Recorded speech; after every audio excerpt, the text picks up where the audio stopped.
Among the most essential properties of any light are its intensity and color.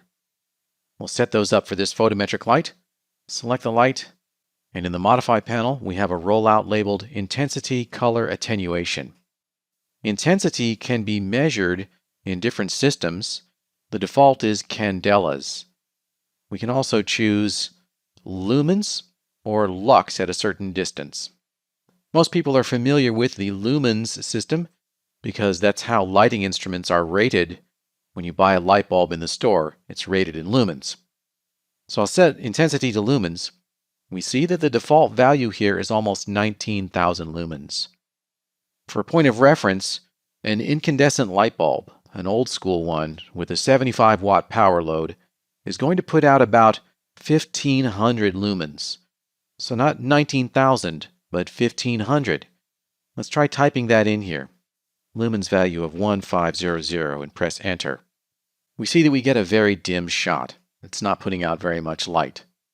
If we had applied exposure control, and we could go into the exposure control and change the sensitivity of the camera and make this shot brighter. But as I mentioned in the previous movie, exposure control in Macs is extremely problematic, and I don't recommend using it. And so that means that we need to find a more creative way of brightening up this shot. Even though I've got a physically accurate value for a 75 watt bulb, I'm going to have to sacrifice that numeric accuracy in order to get the look I want on the screen here. So I'm going to increase the lumens amount by 2 orders of magnitude. I'll increase that value up to 150,000 and press enter. And now I've got a nice brightly exposed shot. The native units in Macs are candelas, and that's what you'll see listed in the Light Explorer window and elsewhere. So I do prefer to work in candelas whenever possible.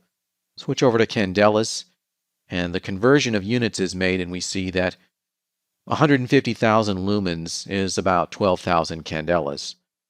I'm just going to round that value out and type in a value of 12,000 candelas. I also want to demonstrate lux at.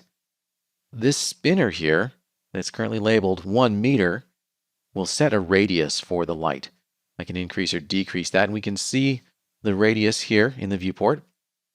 At that radius distance, the lux, or the incident light amount on a surface, will have whatever value we specify. And this is helpful for making sure you don't get overexposed shots. So I could reduce the lux at a certain distance, bring that way down. Looks like I'm going to need to bring it down to the range of, let's say, 8,000 or so. Even lower, 5,000. And now we're not getting an overexposed shot there. And I can adjust the distance as well and achieve whatever result I want with that. Okay, I'm going to switch back to candelas and set that to, once again, 12,000 candelas. Then we come to color. We can choose a lighting preset, or we can manually set the color temperature in degrees Kelvin. The default is a preset D65 white. D65 is a standard, which is 6,500 degrees Kelvin. That's the same color as bright white on a computer monitor. So for neutral white, we would leave this at D65. Or we could choose a preset such as fluorescent daylight. Or another one, maybe fluorescent warm white. And we can see now that we've got a much more orange image. I do prefer to set the Kelvin value manually. So I'll switch over to Kelvin, and the default is 3,600 degrees Kelvin. Maybe I want a less orange and more blue rendering.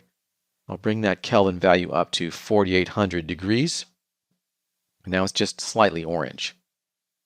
If you want to set a particular color for the light, instead of using color temperature, you can use this filter color swatch here. Filter color is a multiplier for the base color as set with the presets or the Kelvin value. So that we're not mixing those two things, I'm going to switch the color back over to preset D65. Now we're back at pure white. Click on the filter color swatch, and we can give it some saturation and change the hue. Set that to whatever color we want, and get some interesting artistic effect. Unfortunately, the values here are 8-bit. They only range from 0 to 255. All right, I'll cancel out of that without making that change. And that's how you set up the intensity and color for a photometric light.